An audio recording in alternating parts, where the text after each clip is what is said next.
The Misplaced Battleship by Harry Harrison, narrated by Insomnia Audiobooks. It might seem a little careless to lose track of something as big as a battleship, but interstellar space is on a different scale of magnitude. But a misplaced battleship in the wrong hands can be most dangerous. When it comes to picking locks and cracking safes, I admit to no master. The door to Inskip's private quarters had an old-fashioned tumbler drum that was easier to pick than my teeth. I must have gone through that door without breaking step. Quiet as I was, though, Inskip still heard me.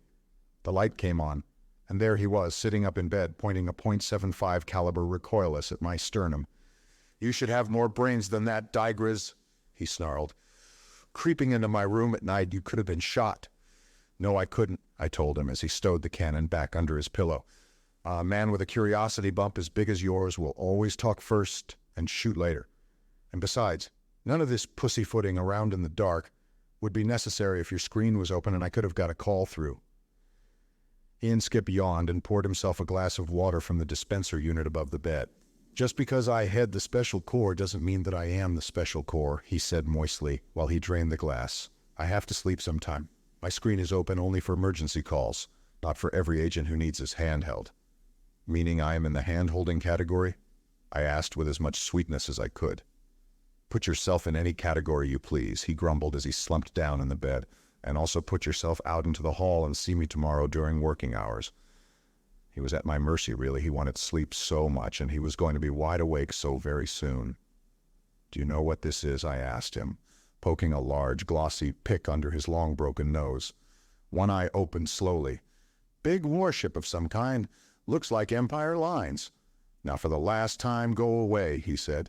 "A very good guess for this late at night," I told him cheerily.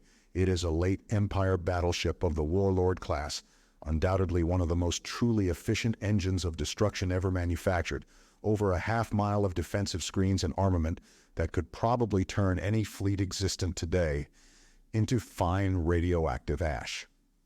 Except for the fact that the last one was broken up for scrap over 1,000 years ago," he mumbled. I leaned over and put my lips close to his ear, so there would be no chance of misunderstanding, speaking softly but clearly. True, I said, "but wouldn't you be just a little bit interested if I was to tell you that one is being built today?" Oh, it was beautiful to watch. The covers went one way and Inskip went the other. In a single unfolding and concerted motion, he left the horizontal and recumbent and stood tensely vertical against the wall. Examining the pick of the battleship under the light, he apparently did not believe in pajama bottoms, and it hurt me to see the goosebumps rising on those thin shanks. But if the legs were thin, the voice was more than full enough to make up for the difference. "Talk! Blast you, diGriz, talk!" he roared. "What is this nonsense about a battleship? Who's building it?" I had my nail file out and was touching up a cuticle, holding it out for inspection before I said anything. From the corner of my eye, I could see him getting purple about the face, but he kept quiet. I savored my small moment of power. "Put diGriz in charge of the record room for a while," you said. "That way he can learn the ropes. Burrowing around in century-old dusty files will be just the thing for a free spirit like Slippery Jim diGriz. Teach him discipline. Show him what the Corps stands for. At the same time, it will get the records in shape. They have been needing reorganization for quite a while." Inskip opened his mouth and made a choking noise, then closed it. He undoubtedly realized that any interruption would only lengthen my explanation, not shorten it. I smiled and nodded at his decision, then continued. "So you thought you had me safely out of the way, breaking my spirit under the guise of giving me a little background in the Corps' activities? In this sense, your plan failed. Something else happened instead. I nosed through the files and found them most interesting. Particularly the C&M set up the categorizer and memory, that building full of machinery that takes in and digests news and reports from all the planets in the galaxy, indexes it to every category it can possibly relate, then files it. Great machine to work with. I had it digging out spaceship info for me, something I have always been interested in." "You should be," Inskip interrupted rudely. "You've stolen enough of them in your time." I gave him a hurt look and went on slowly. "I won't bore you with all the details since you seem impatient, but eventually I turned up this plan." He had it out of my fingers before it cleared my wallet. "What are you getting at?" he mumbled as he ran his eyes over the blueprints. "This is an ordinary heavy cargo and passenger job. It's no more a warlord battleship than I am." It is hard to curl your lips with contempt and talk at the same time, but I succeeded. "Of course, you don't expect them to file warship plans with the League Registry, do you?" But, as I said, I know more than a little bit about ships. It seemed to me this thing was just too big for the use intended. Enough old ships are fuel wasters. You don't have to build new ones to do that. This started me thinking, and I punched for a complete list of ships that size that had been constructed in the past. You can imagine my surprise when, after 3 minutes of groaning, the C&M only produced 6. One was built for self-sustaining colony attempt at the second galaxy. For all we know, she's still on the way. The other 5 were all D-class colonizers built during the expansion when large populations were moved, too big to be practical now. I was still teased, as I had no idea what a ship this large could be used for, so I removed the time interlock on the C&M and let it pick around through the entire history of space to see if it could find a comparison. It sure did. Right at the golden age of Empire expansion, the giant warlord battleships. The machine even found a blueprint for me. And Skip grabbed again and began comparing the 2 prints. I leaned over his shoulder and pointed out the interesting parts. "Notice if the engine room specs are changed slightly to include this cargo hold. There's plenty of room for the brutes needed. This superstructure, obviously just tacked onto the plans, gets thrown away and turrets take its place. The hulls are identical. A change here, a shift there, and the stodgy freighter becomes the fast battle wagon. These changes could be made during construction, then plans filed. By the time anyone in the League found out what was being built, the ship would be finished and launched. Of course, this could all be coincidence, the plans of a newly built ship agreeing to 6 places with those of a ship built 1,000 years ago. But if you think so, I will give you 100-to-1 odds you are wrong. Any size bet you name." I wasn't winning any sucker bets that night. Inskip had led just as crooked a youth as I had, and needed no help in smelling a fishy deal. While he pulled on his clothes, he shot questions at me. "And the name of the peace-loving planet that is building this bad memory from the past?" "Cidanuvo, second planet of a B-star in Corona Borealis. No other colonized planets in the system." "Never heard of it," Inskip said as we took the private drop chute to his office. "Which may be a good or a bad sign. Wouldn't be the first time trouble came from some out-of-the-way spot I never even knew existed." With the automatic disregard for others of the truly dedicated, he pressed the scramble button on his desk. Very quickly, sleepy-eyed clerks and assistants were bringing files and records. We went through them together. Modesty prevented me from speaking first. But I had a very short wait before Inskip reached the same conclusion I had. He hurled a folder the length of the room and scowled out at the harsh dawn light. "The more I look at this thing," he said, "the fishier it gets. This planet seems to have no possible motive or use for a battleship, but they are building one that I will swear on a stack of 1,000 credit notes as high as this building. Yet, what will they do with it when they have it built? They have an expanding culture, no unemployment, a surplus of heavy metals and ready markets for all they produce. No hereditary enemies, feuds, or the like. If it wasn't for this battleship thing, I would call them an ideal League planet. I have to know more about them." "I've already called the spaceport in your name, of course," I told him. "Ordered a fast courier ship. I'll leave within the hour." "Aren't you getting a little ahead of yourself, diGriz?" he said, voice chill as the ice cap. "I still give the orders, and I'll tell you when you're ready for an independent command." I was sweetness and light because a lot depended on his decision. "Just trying to help, Chief, get things ready in case you wanted more info. And this isn't really an operation, just a reconnaissance. I can do that as well as any of the experienced operators, and it may give me the experience I need so that someday I too will be qualified to join the ranks." "All right," he said. "Stop shoveling it on while I can still breathe. Get out there. Find out what is going on.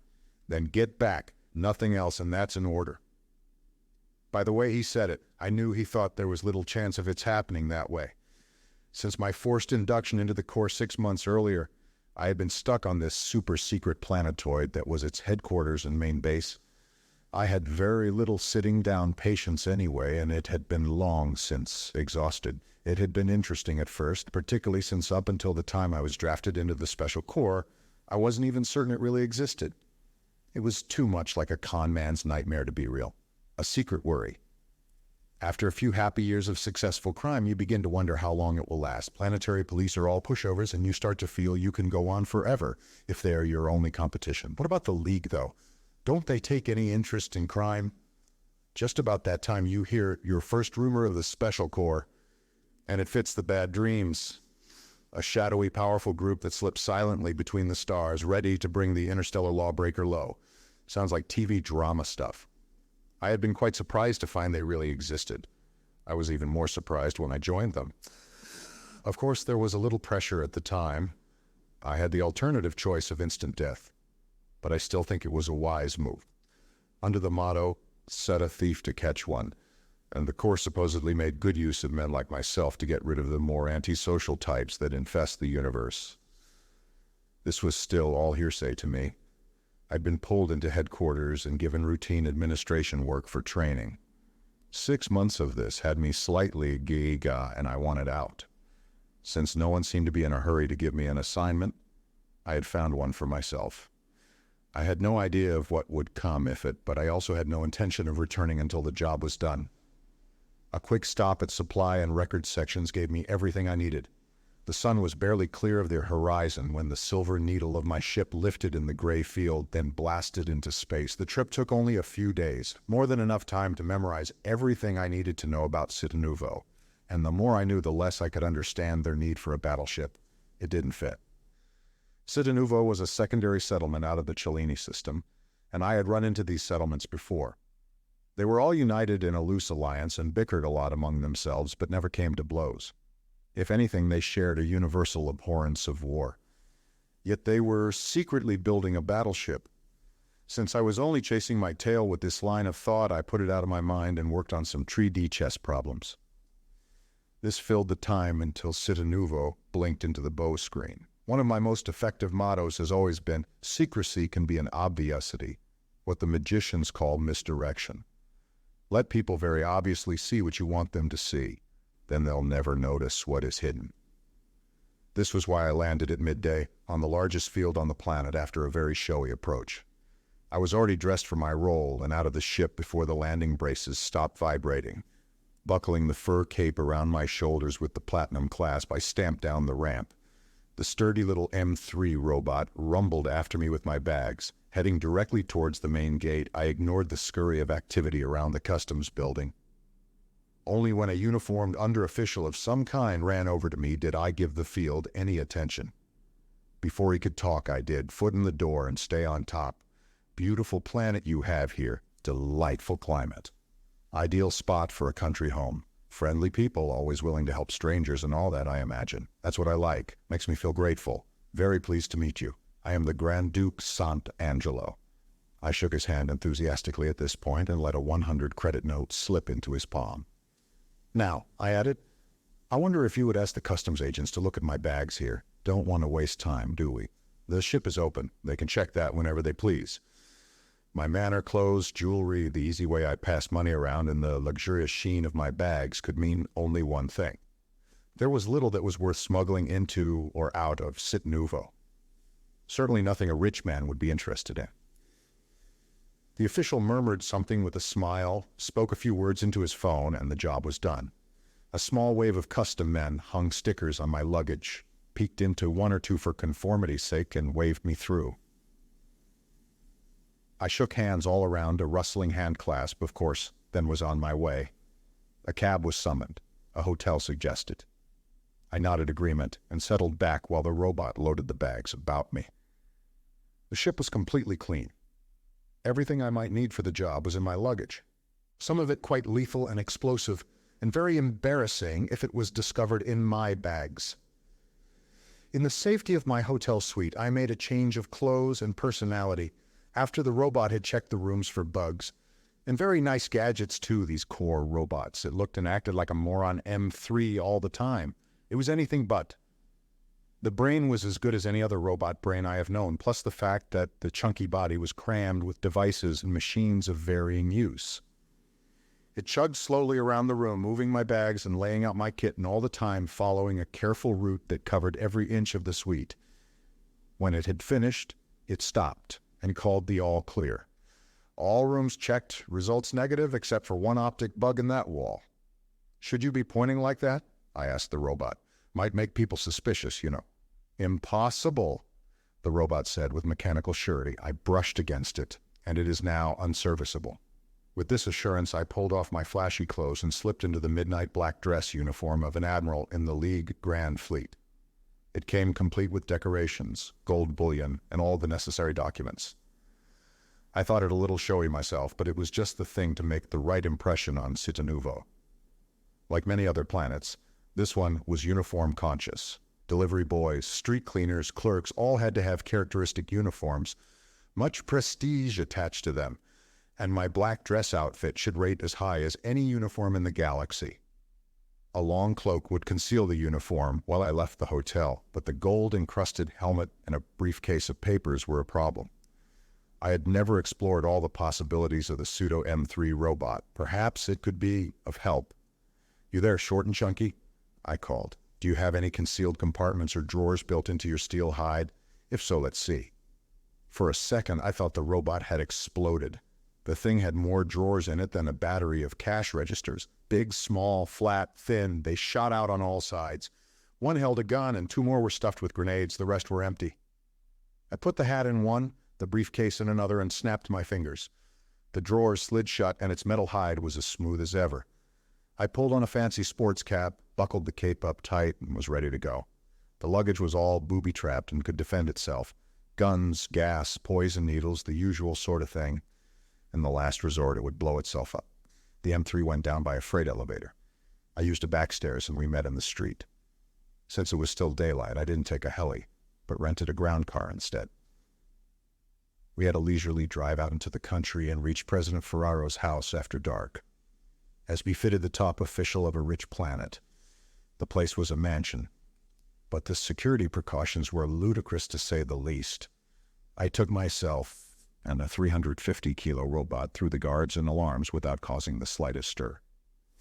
President Ferraro, a bachelor, was eating his dinner. This gave me enough undisturbed time to search his study. There was absolutely nothing to do with wars or battleships, that is. If I had been interested in blackmail, I had enough evidence in my hand to support me for life. I was looking for something bigger than political corruption, however. When Ferraro rolled into his study after dinner, the room was dark. I heard him murmur something about the servants and fumble for the switch. Before he found it, the robot closed the door and turned on the lights. I sat behind his desk, all his personal papers before me weighted down, with a pistol and as fierce a scowl as I could raise smeared across my face. Before he got over the shock, I snapped an order at him. "Come over here and sit down, quick!" The robot hustled him across the room at the same time, so he had no choice except to obey. When he saw the papers on the desk, his eyes bulged, and he just gurgled a little. Before he could recover, I threw a thick folder in front of him. "I am Admiral Thar, League Grand Fleet. These are my credentials. You had better check them." Since they were as good as any real admirals, I didn't worry in the slightest. Ferraro went through them as carefully as he could in his rattled state, even checking the seals under UV. It gave him time to regain a bit of control, and he used it to bluster. "What do you mean?" "By entering my private quarters and burglaring." "You're in very bad trouble," I said in as gloomy a voice as I could muster. Ferraro's tanned face went a dirty gray at my words. I pressed the advantage. "I'm arresting you for conspiracy, extortion, theft, and whatever other charges develop after a careful review of these documents. Seize him." This last order was directed at the robot, who was well briefed in its role. It rumbled forward and locked its hand around Ferraro's wrist, handcuff style. He barely noticed.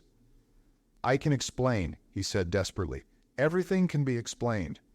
There's no need to make such charges. I don't know what papers you have there, so I wouldn't attempt to say they are all forgeries. I have many enemies, you know. If the League knew the difficulties faced on a backward planet like this..." "That will be entirely enough," I snapped, cutting him off with a wave of my hand. "All those questions will be answered by a court at the proper time. There is only one question I want an answer to now. Why are you building that battleship?" The man was a great actor. His eyes opened wide, his jaw dropped. He sank back into the chair as if he had been tapped lightly with a hammer.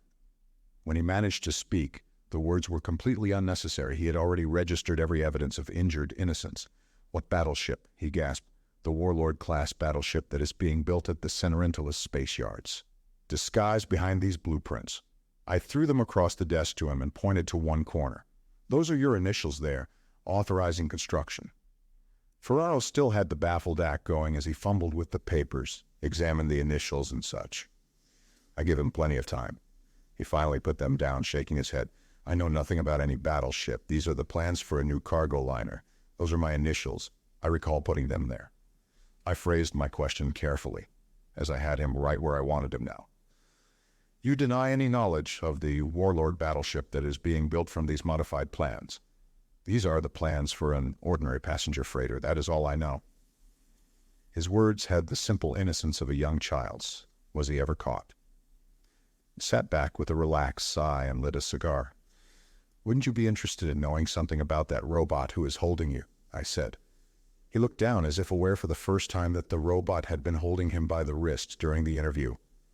That is no ordinary robot. It has a number of interesting devices built into its fingertips. Thermocouples, galvanometers, things like that. While you talked, it registered your skin temperature, blood pressure, amount of perspiration, and such. In other words, it is an efficient and fast-working lie detector. We will now hear all about your lies. Ferraro pulled away from the robot's hand as if it had been a poisonous snake. I blew a relaxed smoke ring. Report, I said to the robot, has this man told any lies? Many, the robot said. Exactly 74% of all statements he made were fake. Very good, I nodded, throwing the last lock on my trap. That means he knows all about this battleship. The subject has no knowledge of the battleship, the robot said coldly. All of his statements concerning the construction of the ship were true. Now it was my turn for the gaping and eye-popping act, while Ferraro pulled himself together. He had no idea I wasn't interested in his other hanky-panky, but could tell I had had a low blow. It took an effort, but I managed to get my mind back into gear and consider the evidence. If President Ferraro didn't know about the battleship, he must have been taken in by the cover-up job. But if he wasn't responsible, who was? Some militaristic clique that meant to overthrow him and take power. I didn't know enough about the planet, so I enlisted Ferraro on my side. This was easy even without the threat of exposure of the documents I had found in his files. Using their disclosure as a prod, I could have made him jump through hoops. It wasn't necessary as soon as I showed him the different blueprints and explained the possibilities he understood. If anything, he was more eager than I was to find out who was using his administration as a cat's paw. By silent agreement, the documents were forgotten. We agreed that the next logical step would be the Cenerentola space yards. He had some idea of sniffing around quietly, first trying to get a line to his political opponents. I gave him to understand that the League, and the League Navy in particular, wanted to stop the construction of the battleship. After that, he could play his politics. With this point understood, he called his car and squadron of guards, and we made a parade to the shipyards. It was a 4-hour drive, and we made plans on the way down. The space yard manager was named Ralka, and he was happily asleep when we arrived, but not for long. The parade of uniforms and guns in the middle of the night had him frightened into a state where he could hardly walk. I imagine he was as full of petty larceny as Ferraro. No innocent man could have looked so terror-stricken. Taking advantage of the situation, I latched my motorized lie detector onto him and began snapping the questions. Even before I had all the answers, I began to get the drift of things. They were a little frightening, too. The manager of the space yard that was building the ship had no idea of its true nature. Anyone with less self-esteem than myself, or who had led a more honest early life, might have doubted his own reasoning at that moment. Didn't. The ship on the ways still resembled the warship to 6 places. And knowing human nature the way I do, that was too much of a coincidence to expect. Occam's razor always points the way. If there are 2 choices to take the simpler. In this case, I chose the natural acquisitive instinct of man as opposed to blind chance and accident. Nevertheless, I put the theory to the test. Looking over the original blueprints again, the big superstructure hit my eye in order to turn the ship into a warship that would have to be one of the first things to go. "Roka!" I barked in what I hoped was authentic old space dog manner. "Look at these plans. At this space going front porch here, is it still being built onto the ship?" He shook his head at once and said, "No, the plans were changed. We had to fit in some kind of new meteor-repelling gear for operating in the planetary debris belt. I flipped through my case and drew out a plan. "Does your new gear look anything like this?" I asked, throwing it across the table to him. He rubbed his jaw while he looked at it. "Well," he said hesitatingly, "I don't want to say for certain.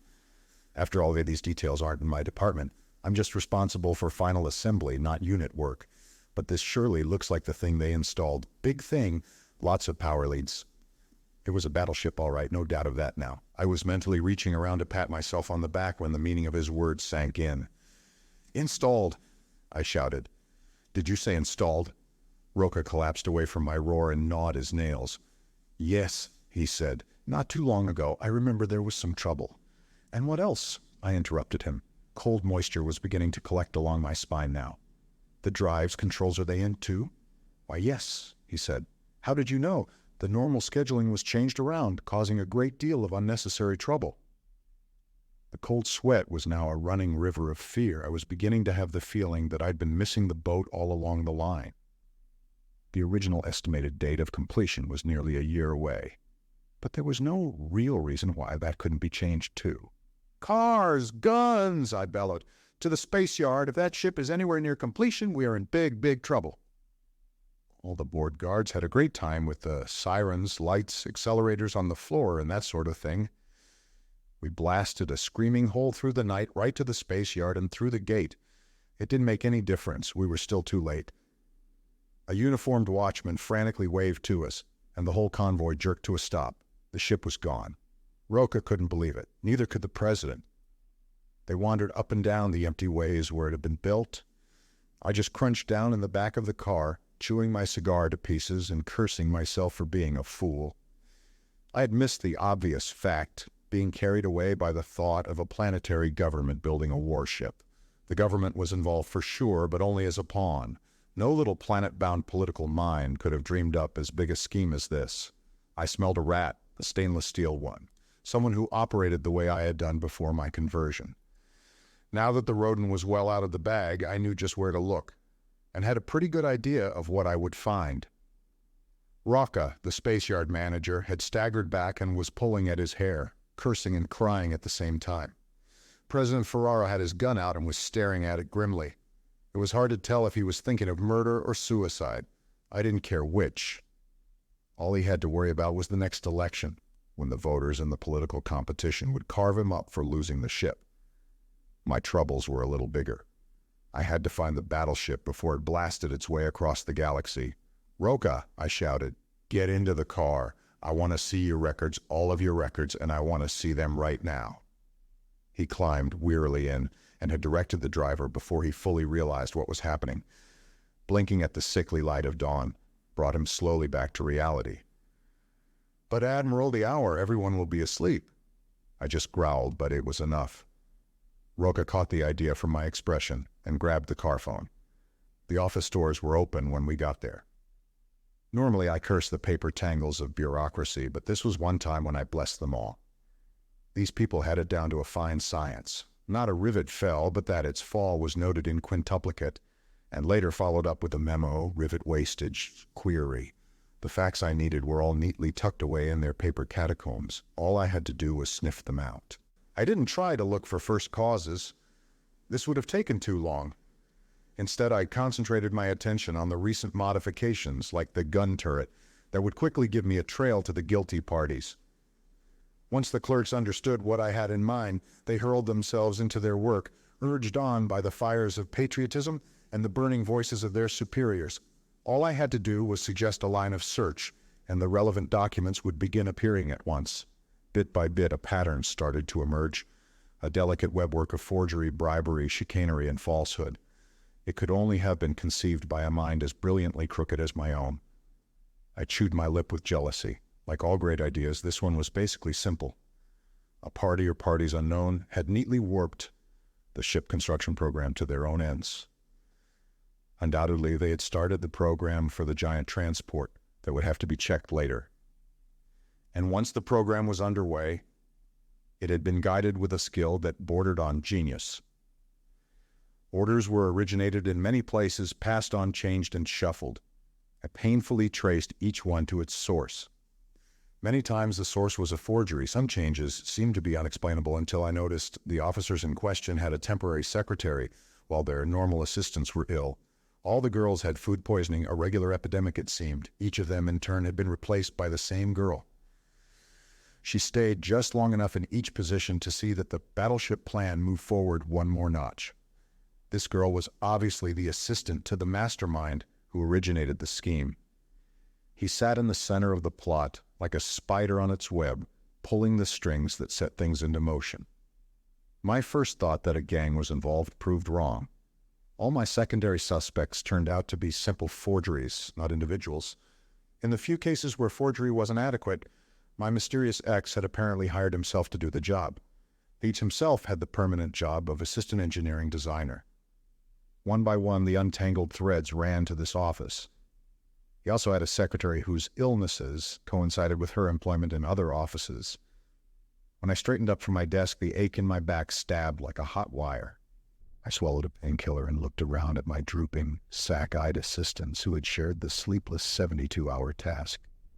They sat or slumped against the furniture, waiting for my conclusions. Even President Ferraro was there, his hair looking scraggly where he had pulled out handfuls. "You found them? The criminal ring?" he asked, his fingers groping over his scalp for a fresh hold. "I have found them, yes," I said hoarsely. "But not a criminal ring, an inspired master criminal who apparently has more executive ability in one earlobe than all your bribe-bloated bureaucrats and his female assistant. They pulled the entire job by themselves. His name, or undoubtedly pseudo-name, is Pepe Nero. The girl is called Angelina. Arrest them at once. Guards, guards!" Ferraro's voice died away as he ran out of the room, talked to his vanishing back. "That is just what we intend to do, but it's a little difficult at the moment since they are the ones who not only built the battleship, but undoubtedly stole it as well. It was fully automated, so no crew is necessary." "What do you plan to do?" one of the clerks asked. "I shall do nothing," I told him, with the snapped precision of an old space dog. "The League fleet is already closing in on the renegades, and you will be informed of the capture. Thank you for your assistance." I threw them as snappy a salute as I could muster, and they filed out. Staring gloomily at their backs, I envied for one moment their simple faith in the League Navy, when in reality the vengeful fleet was just as imaginary as my admiral's rating. This was still a job for the Corps. Inskip would have to be given the latest information at once. I had sent him a psigram about the theft, but there was no answer as yet. Maybe the identity of the thieves would stir some response out of him. My message was in code, but it could be quickly broken if someone wanted to try hard enough. I took it to the message center myself. The Simon was in his transparent cubicle, and I locked myself in with him. His eyes were unfocused as he spoke softly into a mic, pulling in a message from somewhere across the galaxy. Outside, the rushing transcribers copied, coded, and filed messages, but no sound penetrated the insulated wall. I waited until his attention clicked back into the room and handed him the sheets of paper. "League Central 14 rush," I told him. He raised his eyebrows but didn't ask any questions. Establishing contact only took a few seconds, as they had an entire battery of Simon for their communications. He read the code words carefully, shaping them with his mouth, but not speaking aloud, the power of his thoughts carrying across the light years of distance. As soon as he was finished, I took back the sheet, tore it up, and pocketed the pieces. I had my answer back quickly enough. Inskip must have been hovering around waiting for my message. The mic was turned off to the transcribers outside, and I took the code groups down in shorthand myself. "Gwybe difil fdano, and if you don't come back." The message broke into clear at the end, and the seaman smiled as he spoke the words. I broke the point off my stylus and growled at him not to repeat any of this message, as it was classified, and I would personally see him shot if he did. That got rid of the smile, but didn't make me feel any better. The decoded message turned out not to be as bad as I had imagined. Until further notice, I was in charge of tracking and capturing the stolen battleship. I could call on the League for any aid I needed. I would keep my identity as an admiral for the rest of the job. I was to keep him informed of progress. Only those ominous last words in clear kept my happiness from being complete. I had been handed my long-awaited assignment, but translated into simple terms, my orders were to get the battleship, or it would be my neck. Never a word about my efforts in uncovering the plot in the first place. This is a heartless world we live in. This moment of self-pity relaxed me, and I immediately went to bed. Since my main job now was waiting, I could wait just as well as sleep, and waiting was all I could do. Of course, there were secondary tasks such as ordering a naval cruiser for my own use and digging for more information on the thieves, but these really were secondary to my main purpose, which was waiting for bad news. There was no place I could go that would be better situated for the chase than Citanuvo. The missing ship could have gone in any direction. With each passing minute, the sphere of probable locations grew larger by the power of the squared cube. I kept the on-watch crew of the cruiser at duty stations and confined the rest within a 100-yard radius of the ship. There was little more information on Pepe and Angelina. They had covered their tracks well. Their origin was unknown, though the fact they both talked with a slight accent suggested an off-world origin. There was one dim picture of Pepe, chubby but looking too grim to be a happy fat boy. There was no picture of the girl. I shuffled the meager findings, controlled my impatience, and kept the ship's seaman busy pulling in all the reports of any kind of trouble in space. The navigator and I plotted their locations in his tank, comparing the positions in relation to the growing sphere that enclosed all the possible locations of the stolen ship. Some of the disasters and apparent accidents hid inside this area, but further investigation proved them all to have natural causes.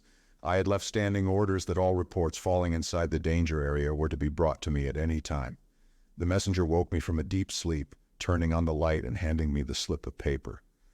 I blinked myself awake, read the first 2 lines, and pressed the action station alarm over my bunk. I'll say this, the Navy boys know their business. When the sirens screamed, the crew secured ship and blasted off before I'd finished reading the report. As soon as my eyeballs unsquashed back into focus, I read it through, then once more carefully from the beginning. It looked like the one we had been waiting for. There were no witnesses to the tragedy, but a number of monitor stations had picked up the discharge static of a large energy weapon being fired.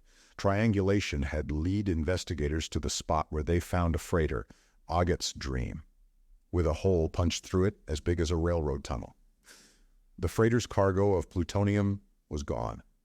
I read Pepe in every line of the message. Since he was flying an undermanned battleship, he had used it in the most efficient way possible. If he attempted to negotiate or threaten another ship, the element of chance would be introduced. So he had simply roared up to the unsuspecting freighter and blasted her with the monster guns his battleship packed. All 18 men aboard had been killed instantly. The thieves were now murderers. I was under pressure now to act, and under a greater pressure not to make any mistakes. Roly-poly Pepe had shown himself to be a ruthless killer. He knew what he wanted, then reached out and took it, destroying anyone who stood in his way. More people would die before this was over. It was up to me to keep that number as small as possible. Ideally, I should have rushed out the fleet with guns blazing and dragged him to justice. Very nice, and I wished it could be done that way, except where was he? A battleship may be gigantic on some terms of reference, but in the immensity of the galaxy, it is microscopically infinitesimal. As long as it stayed out of the regular lanes of commerce and clear of detector stations and planets, it would never be found. Then how could I find it and, having found it, catch it, when the infernal thing was more than a match for any ship it might meet? That was my problem.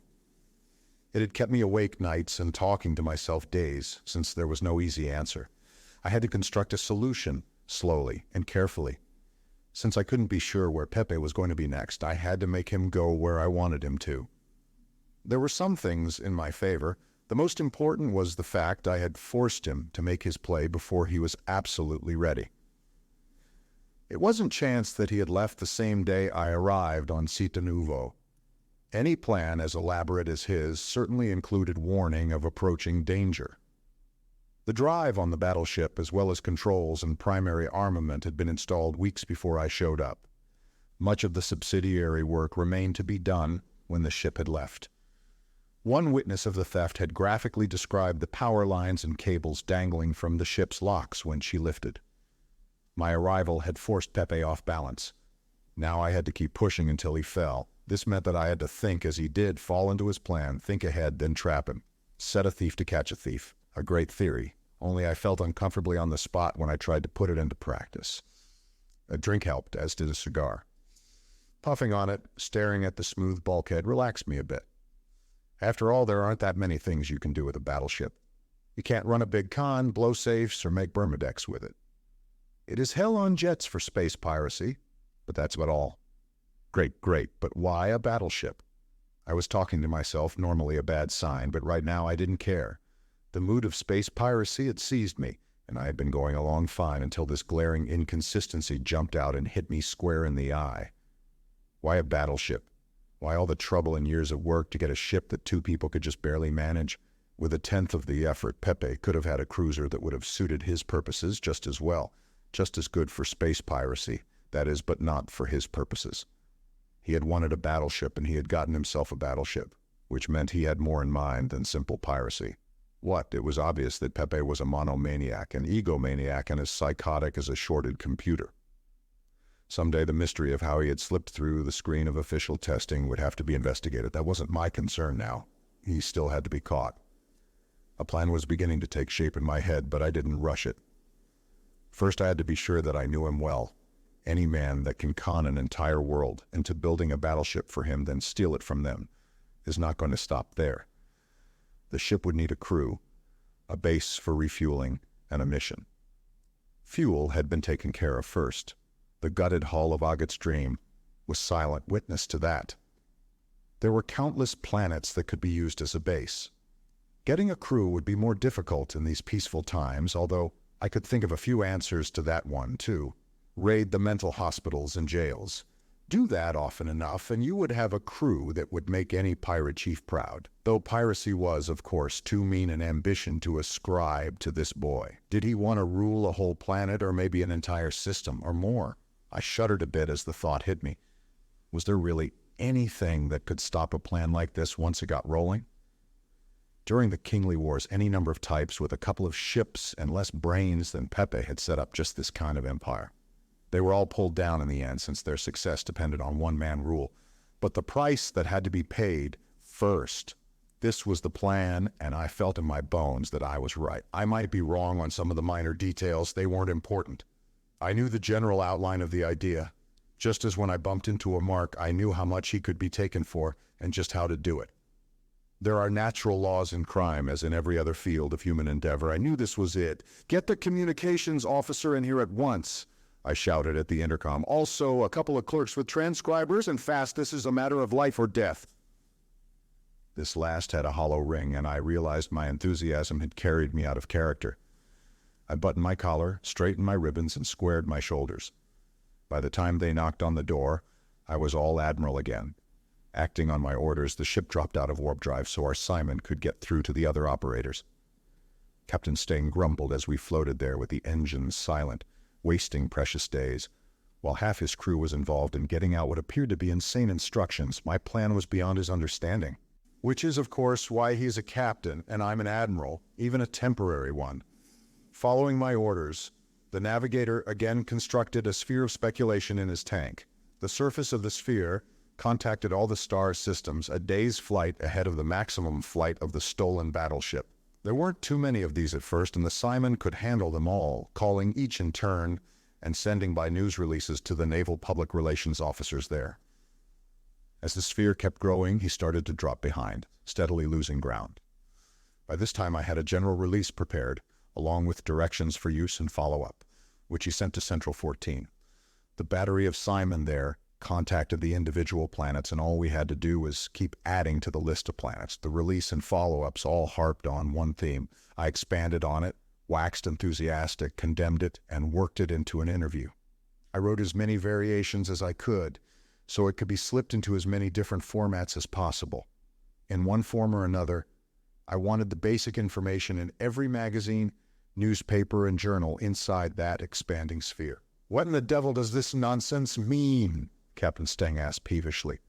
He had long since given up the entire operation as a futile one and spent most of the time in his cabin worrying about the affect of it on his service record. Boredom or curiosity had driven him out, and he was reading one of my releases with horror. Billionaire to found own world, space yacht filled with luxuries to last 100 years. The captain's face grew red as he flipped through the stack of notes.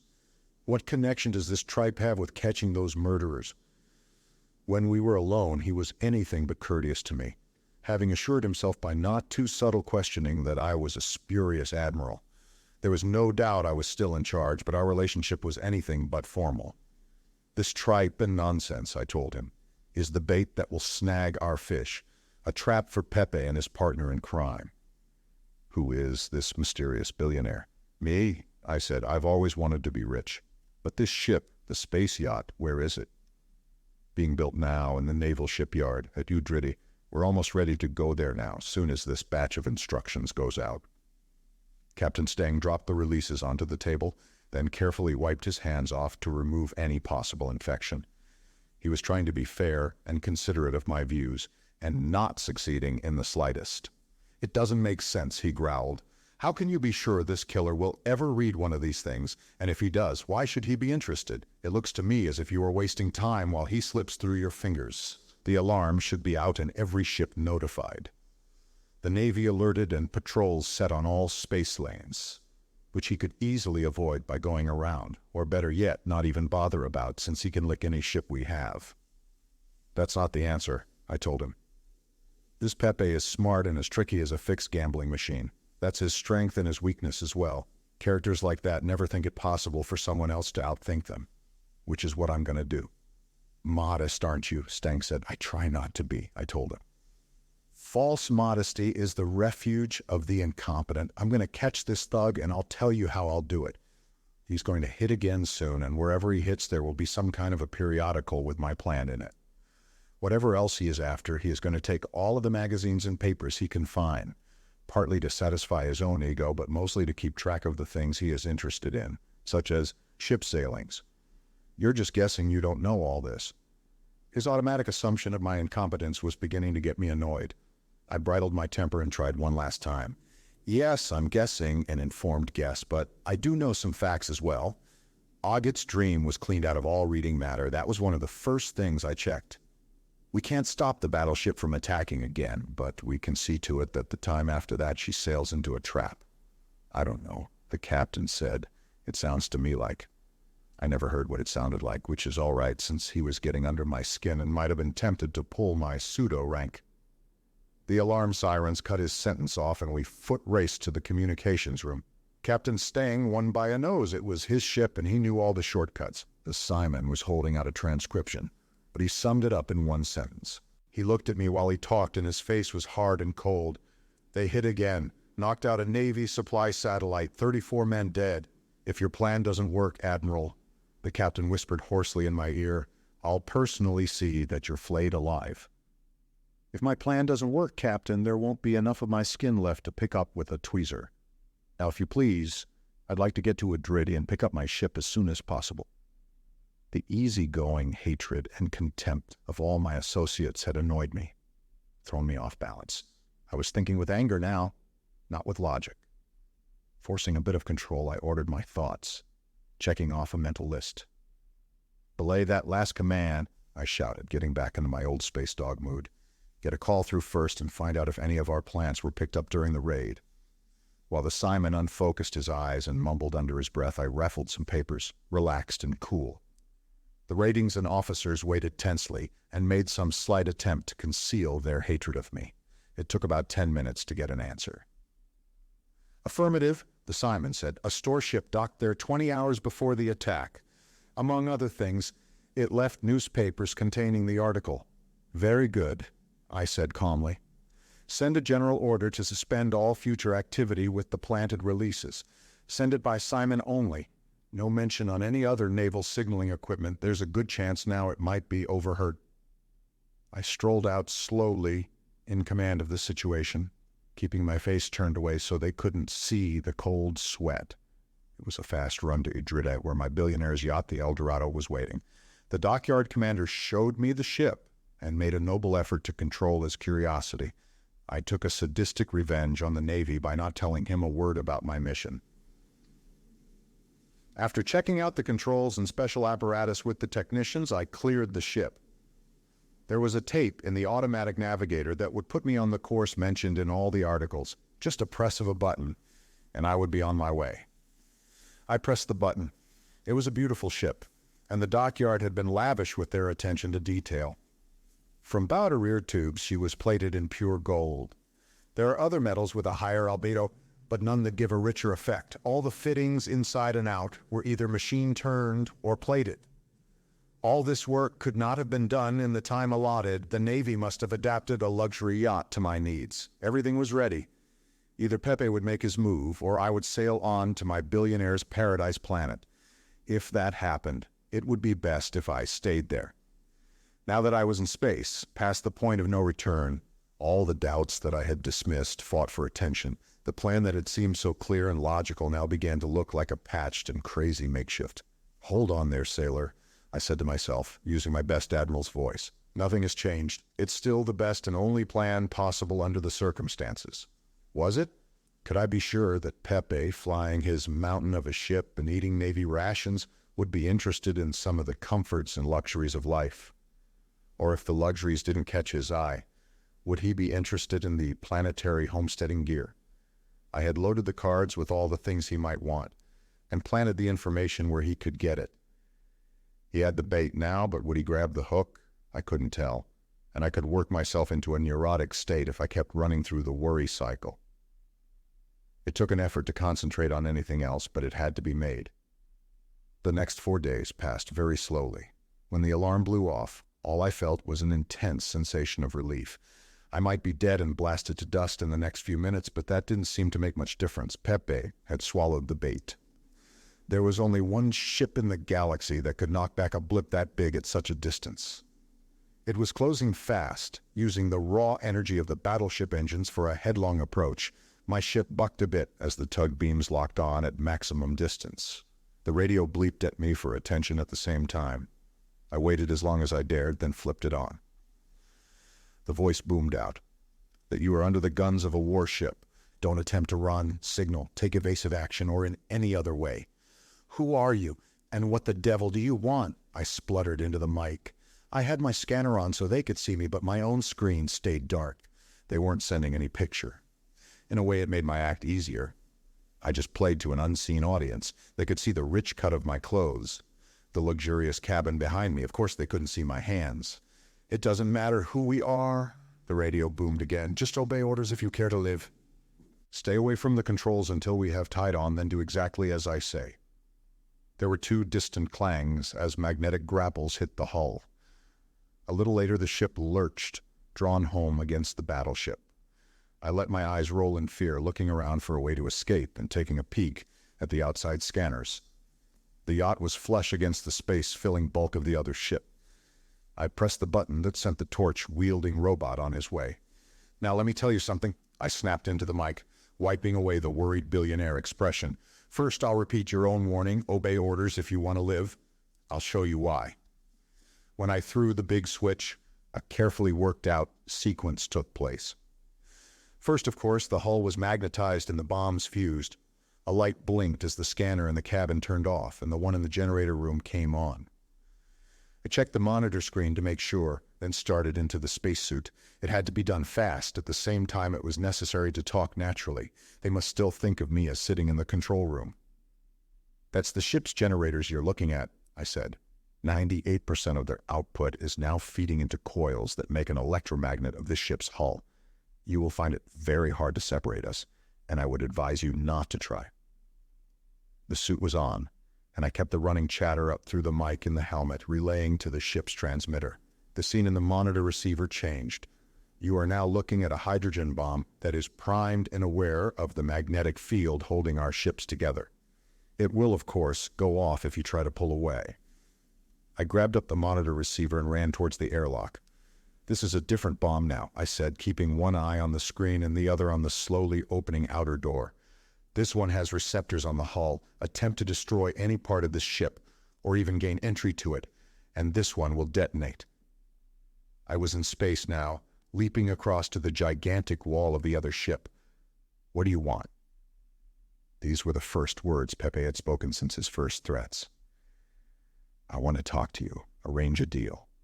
Something that would be profitable for both of us, but let me first show you the rest of the bombs. So you won't get any strange ideas about cooperating. Of course I had to show him the rest of the bombs. There was no getting out of it. The scanners in the ship were following a planned program. I made light talk about all my massive armament that would carry us both to perdition, while I climbed through the hole in the battleship's hull. There was no armor or warning devices at this spot. It had been chosen carefully from the blueprints. Yeah, I take your word for it. You're a flying bomb. So stop with this roving reporter bit and tell me what you have in mind. This time I didn't answer him because I was running and panting like a dog and had the mic turned off. Just ahead, if the blueprints were right, was the door to the control room. Pepe should be there. I stepped through, gun out, and pointed it at the back of his head. Angelina stood next to him looking at the screen. The game's over, I said. Stand up slowly and keep your hands in sight. What do you mean? He said angrily, looking at the screen in front of him. The girl caught wise first. She spun around and pointed. He's here. They both stared, gaped at me, caught off guard and completely unprepared. You're under arrest, Crime King, I told him. And your girlfriend. Angelina rolled her eyes up and slid slowly to the floor. Real or faked, I didn't care. I kept the gun on Pepe's pudgy form while he picked her up and carried her to an acceleration couch against the wall. What will happen now? He quavered the question. His pouchy jaws shook, and I swear there were tears in his eyes. I was not impressed by his acting, since I could clearly remember the dead men floating in space. He stumbled over to a chair, half dropping into it.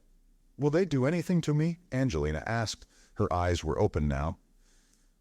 I have no idea of what will happen to you, I told her truthfully. That is up to the courts to decide. But he made me do all those things, she wailed. She was young, dark, and beautiful. The tears did nothing to spoil this. Pepe dropped his face into his hands and his shoulders shook. I flicked the gun his way and snapped at him. Sit up, Pepe. I find it very hard to believe that you are crying. There are some naval ships on the way now. The automatic alarm was triggered about a minute ago. I'm sure they'll be glad to see the man who... Don't let them take me, please. Angelina was on her feet now, her back pressed to the wall. They'll put me in prison, do things to my mind. She shrunk away as she spoke, stumbling along the wall. I looked back at Pepe, not wanting to have my eyes off him for an instant. There's nothing I can do, I told her. I glanced her way, and a small door was swinging open, and she was gone. Don't try to run, I shouted after her. It can't do any good. Pepe made a strangling noise, and I looked back to him quickly. He was sitting up now, and his face was dry of tears. In fact, he was laughing, not crying. So she caught you too, Mr. Wise Cop. Poor little Angelina with the soft eyes. He broke down again, shaking with laughter. What do you mean? I growled. Don't you catch yet? The story she told you was true, except she twisted it around a bit. The whole plan, building the battleship, then stealing it, was hers. She pulled me into it, played me like an accordion. I fell in love with her, hating myself and happy at the same time. Well, I'm glad now it's over. At least I gave her a chance to get away. I owe her that much, though I thought I would explode when she went into that innocence act. The cold feeling was now a ball of ice that threatened to paralyze me. You're lying, I said hoarsely, and even I didn't believe it. Sorry, that's the way it is. Your brain boys will pick my skull to pieces and find out the truth anyway. There's no point in lying, none. We'll search the ship. She can't hide for long. She won't have to, Pepe said. There's a fast scout we picked up, stowed in one of the hulls. That must be it leaving now. We could feel the vibration distantly through the floor. The Navy will get her, I told him, with far more conviction than I felt. Maybe, he said, suddenly slumped and tired, no longer laughing. Maybe they will, but I gave her chance. It is all over for me now, but she knows that I loved her to the end. He bared his teeth in sudden pain. Not that she will care in the slightest. I kept the gun on him, and neither of us moved while the Navy ships pulled up and their boots stamped outside. I had captured my battleship, and the raids were over. And I couldn't be blamed if the girl had slipped away. If she evaded the Navy ships, that was their fault, not mine. I had my victory all right. Then why did it taste like ashes in my mouth? It's a big galaxy, but it wasn't going to be big enough to hide Angelina now. I can be conned once, but only once. The next time we met, things were going to be very different. The end.